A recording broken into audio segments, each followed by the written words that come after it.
Hello, my name is Ian Schielein, and this is the current state of Sandwich School District 430 for the Module 4 application. The world is rapidly changing, and with it, technology is changing too. And education leaders must keep up with this new tech to better serve their students and the community at large. According to the Institute of Education Sciences, 45% of schools reported having a computer for each student before COVID-19 pandemic. And in a survey done by Edweek's Research Center in 2021, 1 year into the pandemic, teachers reported that roughly 88% of K 12 students had a device for their own academic use. An astonishing change that brings new challenges to teachers as they navigate through a new educational landscape, one with Chromebooks, Zoom meetings, and remote students. Across the country, each district has been forced to meet these challenges, and each trying to do what's best for their students. And this presentation will use the recommendations of the NETP 2017 update to do the following: evaluate the district's use of educational technologies per the NETP's 5 sections, target specific weak areas needing improvement, and provide recommendations to enhance the uses of educational technologies. The 2017 National Education Technology Plan update is a national vision that addresses 5 major sections of educational technologies and encourages readers to address their own district's abilities in relation to these 5 sections. According to their plan, the NEPT is a call to action, a vision for learning enabled through technology, and a collection of recommendations and real-world examples. The NETP addresses 5 major sections: learning, teaching, leadership, assessment, and infrastructure. Each section provides a list of real-world applications and examples of best practices, along with recommendations for users and their districts. In Section 1, Learning. This section details the different applications, strategies, and tools students and teachers can use to provide an academically focused environment, both formally and informally. The criteria chosen from Section 1 includes the following: personalized learning, blended learning, agency, digital citizenship, and cognitive competencies. Per the criterion of this section, the district gets a rating 2 out of 5. Learning with educational technology is new in the district since 2020. The district has greatly utilized and integrated with Google Classroom and SEL, Social Emotional Learning curriculum for students. However, there is much still to do. Students in the core disciplines are provided facts, given work to practice using those facts, and are tested on those facts within a time, unless an IEP defines extra time provided. Blended learning opportunities are limited, and the extent that this is incorporated and is dependent upon each teacher. Online etiquette is mentioned abstractly, but students are not taught that they are digital citizens. An agency of students is low. Students lack the skills necessary to find credible, accurate information. Technology sources are rather used to rapidly answer questions than to understand what it is that they're being asked to solve effectively. To improve personalized learning using technology, I recommend a practice following the Journey Through Hallowed Ground, a project of the National Park Service. Here, students are the curators, directors, and editors of their own education by creating videos showcasing historical sites around the country. An exercise built to shape the leadership skills of each student and to enhance cooperation. In Section 2, Teaching. In this section, teaching recognizes that all teachers must be capable of using technology themselves before they use any to teach students. This section details strategies, tools, and examples for teachers to reference when preparing to teach students with educational technology. In addition to these, it emphasizes the importance of teachers' training and professional development in regards to technology use. The criteria chosen for this section include learning communities, tech training, technology-supported learning, professional learning, and professional collaboration. Per the criteria selected, the district scores a 3 out of 5. The capabilities for teachers to use technology in their teaching are average when compared to other districts that were not one-to-one before the COVID-19 pandemic. They had some experience with Google applications and Microsoft programs, though needing much improvement. There's little community involvement for the school due to a lack of extension from the school, and even inside the school, There is a lack of cooperation and collaboration. Department chairs convene regularly with admin, but little is expanded upon outside these meetings between departments. IT primarily functions as a repair, support, maintenance body, providing little for teachers to enhance their technology skills. And professional development opportunities for teachers to expand their understanding of technology integration is limited, and most must be approved by the district and ROE. To better serve teachers in their technology and training collaboration, Denver Public Schools provides a great example that can help teachers enhance their skills on computers, as well as their ability to teach students in a physical classroom. 80 teachers participated in a project called the Project Cam Opener, where each were tasked to record themselves teaching, upload and edit videos, and share them with colleagues within the district. The teachers were then required to comment and to assess each other's teaching abilities using 3 measurements: engagement, retention, and observation. This collaboration promoted conversations where teachers shared ideas, enhanced their technology skills, and archived their material for later use. Section 3, leadership. Section 3 highlights the need for educational technology leadership and a shared common vision between administrators, teachers, and community members. This section depicts several collaboration strategies, resources to better identify shared goals, and the challenges that leaders face when implementing technology in public schools. The criteria chosen for this section include collaborative leadership, personalized student learning, infrastructure, personalized professional learning, and vision. Per the criteria selected, the district scores 3 out of 5. Leadership receives a moderate score thanks to the diligence of the administration to acquire massive amounts of tech quickly and the tenacity of teachers to integrate or at least translate the material into new technology at the beginning of COVID-19.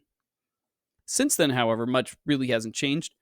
Teachers know how to use applications such as Word and Google Classroom, but many were reluctant or explicitly unwilling to transition to a new system using Google Drive, YouTube, and Google Classroom to their fullest extent.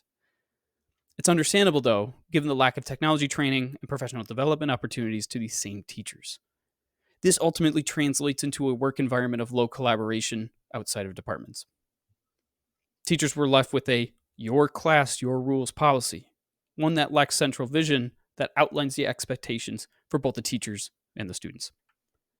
Going forward, the framework used in the Indian Prairie School Districts in Aurora, Illinois, may help to strengthen collaboration between our teachers. This framework can be used to provide a strong vision within the district by focusing on collaborative leadership. The framework outlines 7 foundational components to enhance the personalized student learning: curriculum, instruction, and assessment, personalized professional learning, robust infrastructure, budget and resources, community partnerships, data and privacy, and use of space and time. Resources and strategies are provided for each component to better the learning of each student, which will aid in further professional collaboration between teachers and administration. Section 4 covers assessment. Section 4 is a reminder of the role assessments take in the classroom and how teachers can integrate and utilize technology in their assessments. The section reviews the differences between summative and formative assessments, how the use of tech can save time and energy for both students and teachers, and showcases the different programs and applications teachers can use to assess student growth. The criteria chosen in Section 4 include next generation digital assessments, accessibility, data collection, feedback, and micro-credentials. Per the criteria selected, the district scores 3 out of 5. Section 4 is yet another part of this plan that the district is just average at. A moderate score of 3 out of 5 is based on some positives and, of course, places needing improvement. The district utilizes applications and programs such as Quizlet, Google Form, Kahoot, and others as formative and summative assessment tools that decrease the time students take the assessments, while also reducing the time to grade and relay feedback to students. The special ed department has been also diligent in their work by providing students multiple tools to aid students taking assessments. However, there is still work to be done. Though assessment apps are used for quick testing, Teachers overall do not track or store the data for long term use. Instead, the use is for quick, informal assessments. And what's more, most teachers are hesitant to provide direct feedback to students, expressing fears that students may use this technology to aid in cheating due to the ease of screen captures, feedback tools that provide correct answers, rapid texting, and emails. What's more, as we go forward into a more digitally integrated world, we may see a time where traditional 10-point grading scales are obsolete and replaced with micro credentials and other forms of expressing student achievement post assessments. As a district, there has been no thought to any new forms of grading, and it may be time to begin this conversation. So, as an initiative to enhance curriculum, uh, one way, to enhance the curriculum, the assessment of curriculum can be through these micro credentials for students. Recently, there has been an observation that more students are playing games, video games that require some academic knowledge, Wordle, games in which students must name countries, etc. Teachers must find a way to gamify their curriculum, like earning micro-credentials, as an effective tool to set clearly defined goals for students to earn and achieve, and then to proudly display to others. There's little research done here, and at the same time, it may help to destigmatize overall assessments. Section 5, infrastructure. The last section of the plan that is arguably the most important. Section 5 breaks down the need for and importance of robust infrastructure that schools should build to support their students academically. The section breaks down the need for students' privacy to protect children, specific learning devices to allow all students to succeed, regardless of ability, and the responsibilities we all have when using technology in and out of school.